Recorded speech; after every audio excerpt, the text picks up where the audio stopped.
Welcome, ladies and gentlemen, to this episode. And today we're going to introduce you to another wrestling term, which is called color, or as I like to call it, being busted open. You know, when a wrestler bleeds from his face and his face becomes a crimson mask, and it's just crazy. It's next level. Like, that's the shit that I want to see, you know. Excuse me. I would like to apologize for my colleague here. The concept of color is the art of bleeding or blood in a context of a wrestling match. And in the old days, whenever a wrestler used to bleed, it was always intentional because they used to cut themselves or blade themselves. But as society has progressed and as the sport has evolved, now whenever a wrestler bleeds, it's always unintentional. And it's called being busted open the hard way. And that was a term from the inside explained to you by the last man standing. You heard it here first. And we'll be back to you with these short messages.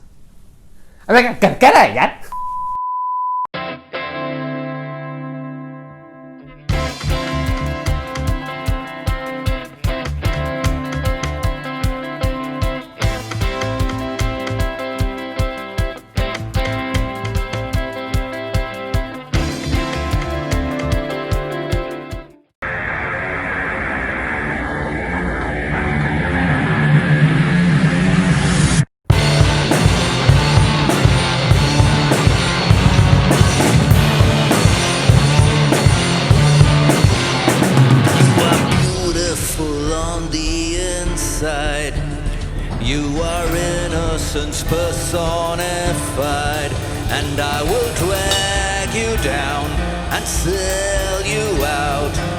Run away. I am cold like December snow. I have carved out this soul made of stone, and I will drag you down and sell you out. Embraced by the darkness, I'm losing the light. Encircled by demons I fight. What have I become now that I've betrayed everyone I've ever loved? I pushed them all away. I have been a slave to the Judas in my mind. Is there something left for me to save in the wreckage of my life? My life. Come, I become man. I become man. Judas in my mind. I become man. I become man. Judas in my mind.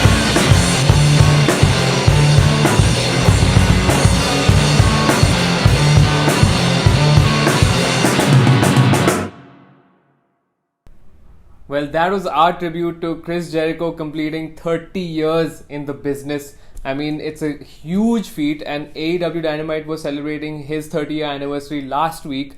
All the wrestlers were chiming in, singing the lyrics to Judas themselves, and they were saying some great things about him, and we applaud the man because he has completed 30 years, and what a feat that is. And not just that, it has been a great 2 weeks for AEW Dynamite because monumental in a way, because like I said last week, they were celebrating Jericho's 30 years in the business, and this week they completed 1 year on TV. AEW Dynamite has been on TNT for 1 whole year, and they were celebrating their anniversary show this week. It was going to be a huge one. It was going to be a monumental one, and all the titles were on the line, and we can't wait to tell you all about it. And since we are talking about Chris Jericho, we're going to start with his storyline with MJF. So as you know, Maxwell Jacob Freedom MJF was trying to woo Chris Jericho and the Inner Circle. He actually got them custom-made jackets, but conveniently forgot to get one for Sammy Guevara. And when he eventually got him one, it was too big for him. It was really oversized. So he clearly didn't think much of Sammy Guevara, if I'm being honest. And then MJF teased a huge announcement on the anniversary edition of Dynamite, where he basically said that he kind of, sort of, hypothetically, theoretically, possibly might want to join the Inner Circle. He said exactly that. And then Ortiz quickly jumped in and said, we don't want you in the inner circle. And Sammy Guevara was also adamant that he didn't want him in the inner circle. And then Chris Jericho put a stop to it and told Maxwell Jacob Freedom that we have to go one-on-one for a steak dinner. Which was really interesting because looks like Chris Jericho is going to take Max's option to join in a circle quite seriously, and it's going to take him out for a steak dinner. And it's a pretty interesting storyline, so I'm really excited to see what comes of it. Will MJF kick Chris Jericho out and become the leader of the inner circle, or will MJF kick Sammy Guevara out and become the young protege in the inner circle? It's a very interesting story, and we would like to rate this segment 5 stars on the anniversary edition. Yeah, two great talkers in MJF and Chris Jericho, so when they come together, it has to be insane.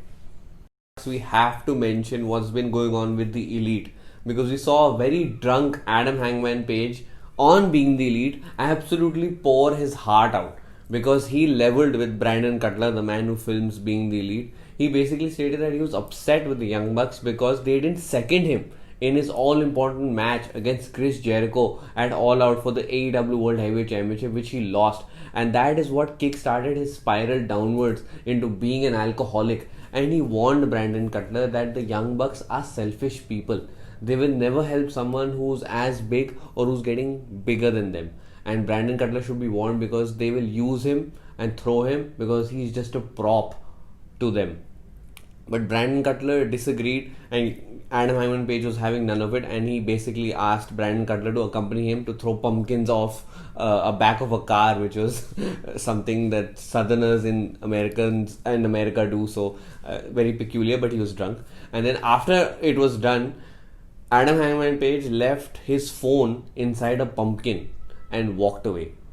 Yeah, and that's when Brandon Cutler, it jumped to Brandon Cutler leveling with the Bucks, and he said that, Hangman is really upset with you guys, and because they didn't second him for that match against Chris Jericho last year at All Out in 2019 for that all-important match.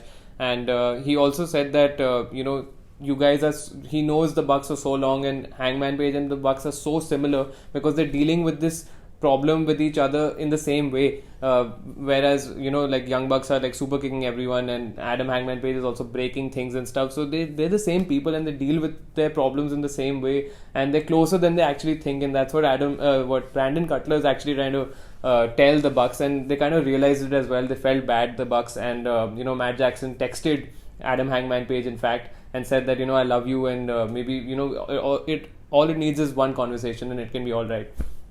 But to their dismay, when, as you remember, like as my brother just said, the phone was left in some pumpkin or whatever, so a mysterious hand just picked up Adam Hangman Page's phone, and he texted back Matt Jackson saying that fuck off, I don't care about you, and you should just stay away from me, get out of my life and stuff.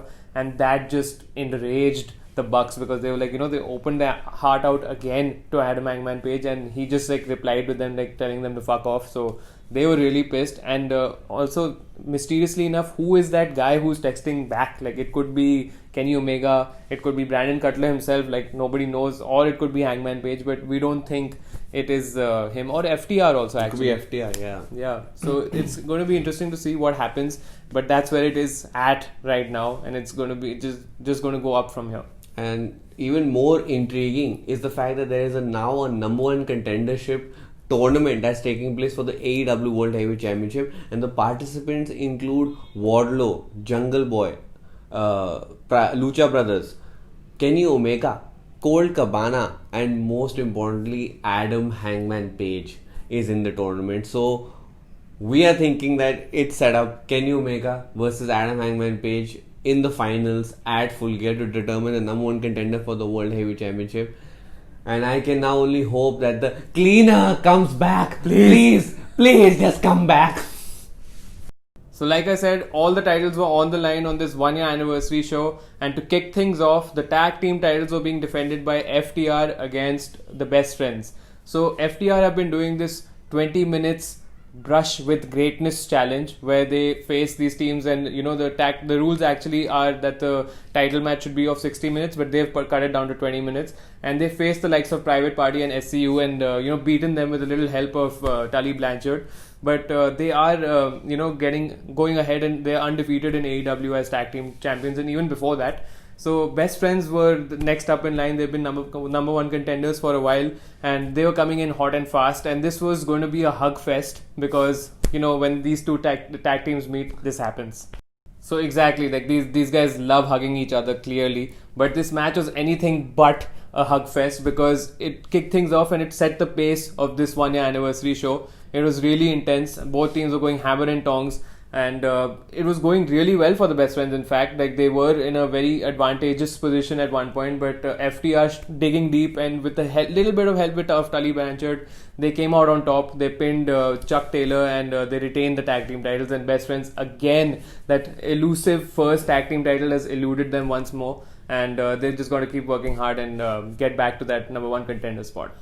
And also during the match, we saw the Best Friends actually destroy the video game that Kip Sabian was playing ringside. It was, I think, Miss Pac-Man that he was playing, and they absolutely destroyed that game. And after the match, things got worse for them because Miro came in and absolutely destroyed them. So this was a good storytelling also in the match, that they set up the next feud for Best Friends and for Miro also, who's just debuted in AEW. And overall, I think we would like to give this match a 4 stars.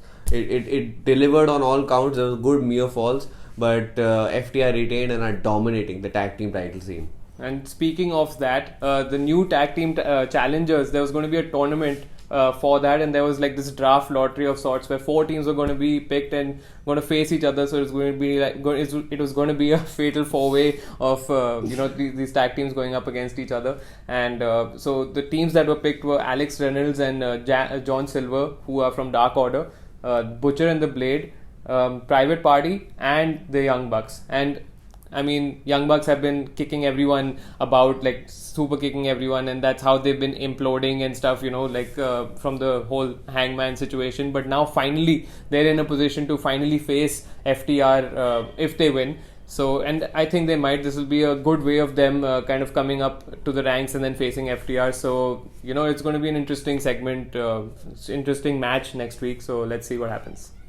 Well, that was the end of part 1. Do catch our review of the anniversary show in part 2, which is coming next week. Yeah, so stay safe, wear your mask, wash your hands, and don't forget to like, subscribe to our channel. We'll see you in the next one. Hey, if you like that video, hit the subscribe button.